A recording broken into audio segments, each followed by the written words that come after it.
আমার কথা লোকাল তৃণমূলের বন্ধুরা শুনতে পারে। আমি লোকাল তৃণমূলের বন্ধুদেরও বলছি, আপনার দাদুর কবরটা বাঁচানোর জন্য মমতা ব্যানার্জি কিন্তু মামলা করেনি, নওশাদ সিদ্দিকী মামলা করেছে। এটা মাথায় রাখবেন, মাথায় রাখবেন। আপনি যে মসজিদে নামাজ পড়েন, সেই মসজিদটা কেড়ে নেওয়ার অপচেষ্টায় বিজেপি চালাচ্ছে।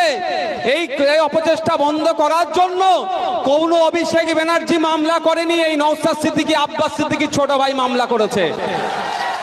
এটা মাথায় রাখবেন।